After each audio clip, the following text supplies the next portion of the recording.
Medical কলেজের 50 জনের তালিকার মধ্যে 42 জনই মুসলিম পড়ুয়া। আর এ নিয়েই হইচই শুরু করে দিয়েছে রাষ্ট্রীয় বজরং দল, বিশ্ব হিন্দু পরিষদ ও বিজেপি। কিন্তু কেন এই শোরগোল, আর কোথায় বা এই শোরগোল? বিক্ষুব্ধতার দাবি, এই মেডিকেল কলেজটি তৈরি হয়েছে হিন্দুদের টাকায়, তাই ছাত্র ভর্তি থেকে শুরু করে সবকিছুতেই হিন্দু ছাত্র ভর্তির বিষয়টি মাথায় রাখা উচিত। প্রয়োজন হলে হিন্দুদের জন্য কোটা রাখতে হবে।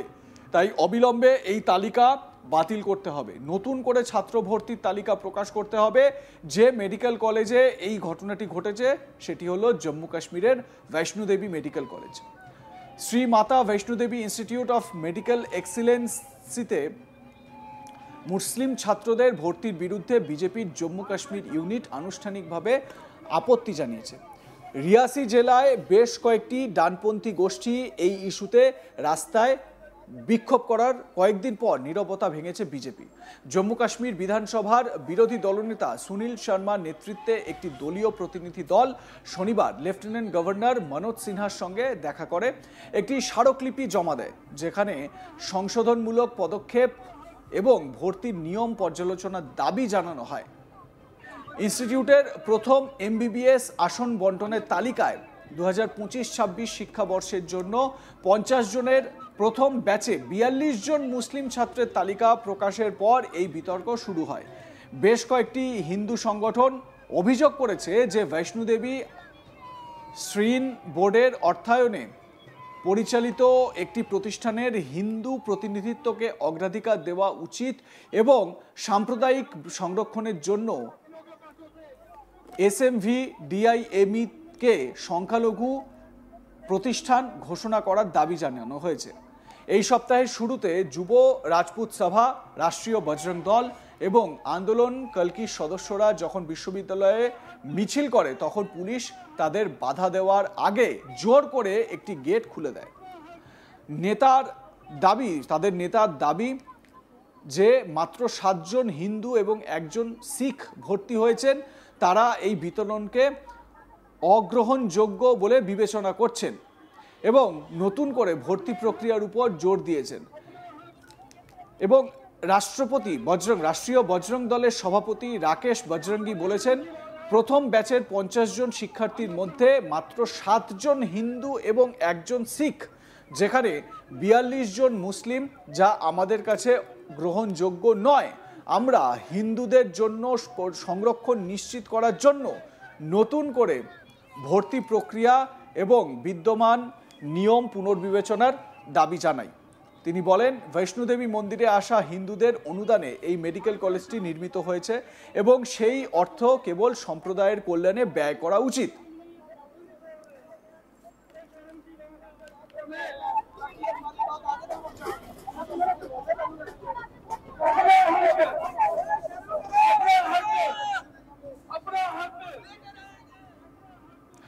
রাষ্ট্রীয় বজরং দলের সভাপতি রাকেশ বজরঙ্গি এ বিষয়ে কি জানাচ্ছেন, শুনুন। बजरंग दल का प्रदेश का अध्यक्ष हूँ। हमारा आज का विरोध प्रदर्शन श्री माता वैष्णो देवी श्राइन बोर्ड के खिलाफ है। जिस प्रकार से आप सभी को ज्ञात है कि हाल ही में श्री माता वैष्णो देवी श्राइन बोर्ड के यहाँ पर श्री माता वैष्णो देवी मेडिकल कॉलेज खुला है, जिसके अंदर 50 सीटें जो हैं वो मिली हैं, लेकिन इसके अंदर 42 सीटें जो हैं वो कश्मीर के लोगों को जो है वो अलॉट की गई हैं। 1 सीट सिख कम्युनिटी को और 7 के सीटें केवल हिंदुओं को दी गई हैं। ये हिंदुओं का पैसा है, हिंदुओं का श्राइन बोर्ड है, और ये सारा पैसा जो है वो इस मेडिकल कॉलेज में हिंदुओं का खर्च होने जा रहा है। लेकिन ये नीट बेस के ऊपर है, जो नीट एग्जाम हुआ उसके बेस पर जो है चयनित किए गए हैं। लेकिन हमारी ये मांग है कि गवर्नर साहब से, जो चेयरमैन है इसके, CEO साहब, जो श्री माता वैष्णो देवी श्राइन बोर्ड के CEO हैं, उनसे हमारी ये मांग है कि जब आपने मेडिकल कॉलेज खोला, जब आपको मालूम था कि ये हिंदुओं का संस्थान है, हिंदुओं की ये श्राइन बोर्ड है, तो हिंदुओं के लिए आपने कोई रेगुलेशन लाकर हिंदुओं के लिए सीटें आरक्षित क्यों नहीं की गई? अगर अलीगढ़ मुस्लिम यूनिवर्सिटी के अंदर उनके लिए सीटें आरक्षित हो सकती हैं, गुरु नानक विश्वविद्यालय के अंदर सिख कम्युनिटी के लिए सीटें आरक्षित हो सकती हैं, तो श्री माता वैष्णो देवी श्राइन बोर्ड के अंदर हिंदुओं के लिए सीटें आरक्षित क्यों नहीं हो सकती? तो हमारी मांग है कि आप आप जल्द से जल्द हिंदुओं के लिए सीटें आरक्षित करने का काम करें। हम 80% से ज्यादा सीटें जो हैं वो हिंदुओं के लिए वहां पर आरक्षित चाहते हैं। মন্দির অর্থায়নকৃত এই ইনস্টিটিউটে এবছর 50টি এমবিবিএস আসন অনুমোদন করা হয়েছে। কর্মকর্তারা দাবি করেছেন যে ভর্তির পরিমাণ মেধার ভিত্তিতে হয়েছে। তারা জোর দিয়ে বলেছেন যে এসএম ভিডিআইএমকে সংখ্যালঘু মর্যাদা দেওয়া হয়নি এবং তাই কোনো ধর্ম সংযুক্ত সংরক্ষণ প্রয়োগ করা যাবে না। বিক্ষোভকারী নেতারা সতর্ক করে দিয়েছেন যে যদি লেফটেন্যান্ট গভর্নর সিনহা, যিনি শ্রাইন বোর্ডের চেয়ারম্যান, দ্রুত হস্তক্ষেপ না করেন তাহলে তারা তাদের আন্দোলন আরও তীব্র করবেন। এ বিষয়ে বিশ্ব হিন্দু পরিষদ নেতা বিনোদ বনসল জানান। কি জানান তিনি, শুনুন তার মুখেই।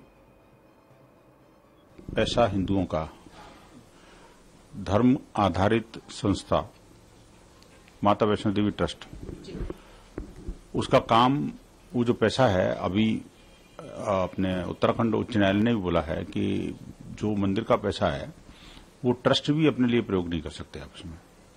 तो ऐसे केस में जो नॉन बिलीवर्स हैं उनको, उनके ऊपर वो पैसा क्यों खर्च होना चाहिए? जिन लोगों की माता के अंदर श्रद्धा नहीं, भक्ति नहीं, इवन उसके विरोधी है, तो उन पर पैसा क्यों खर्च होना चाहिए भाई? क्या कोई मदरसा आज तक कोई किसी लोक कल्याण के काम करता है? क्या मस्जिद करती है? क्या कोई चर्च कोई चलाता है? क्या ऐसा कोई? लेकिन मैं कहना चाहता हूं, देखिए, इसीलिए विश्व हिंदू परिषद ने, पूज्य संतों ने तय किया कि मंदिर का जो है वो सरकारी नियंत्रण से मुक्ति होनी जरूरी है। ये सेकुलरिज्म का जो गुण है वो देश को बहुत दीमक की तरह खा रहा है और ये ठीक नहीं है। जो माता वैष्णो देवी के अंदर विश्वास नहीं करते, श्रद्धा नहीं करते, उनके ऊपर पैसा बिल्कुल भी खर्च नहीं होना चाहिए।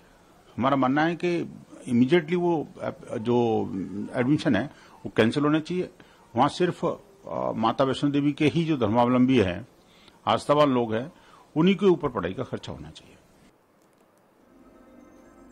স্বাভাবিকভাবে এই ঘটনায় কিন্তু একটা শোরগোল পড়ে গিয়েছে মাতা বৈষ্ণো দেবী মেডিকেল কলেজ চত্বরে, যেটা বজরং দলের মতন একেবারে কট্টর হিন্দুত্ববাদী সংগঠন। তারা বলছে যে যেহেতু হিন্দুদের টাকায় এই শ্রাইন বোর্ডটি চলে, মানে এই মন্দির চলে, সেই কারণে এই মেডিকেল কলেজে হিন্দুদের আগে প্রাধান্য দিতে হবে এবং এটাও বলা হচ্ছে যে হিন্দুদের জন্য সংরক্ষণের ব্যবস্থা করতে হবে। আপনারা হয়তো এটা ভাবছেন যে কেন সংখ্যালঘু বলা হচ্ছে হিন্দুদের, তার কারণ আমাদের দেশে যে যে রাজ্যে মুসলিমরা সংখ্যাগরিষ্ঠ তার মধ্যে জম্মু কাশ্মীর একটি রাজ্য। এই কারণে হিন্দুদেরকে সংখ্যালঘু বলা হচ্ছে সেখানে। আপনাদের মতামত কি জানাতে ভুলবেন না। দেখতে থাকুন আজ তাক বাংলা, সাবস্ক্রাইব করুন আমাদের ইউটিউব চ্যানেলটি, বেল আইকন প্রেস করুন নোটিফিকেশন পেতে।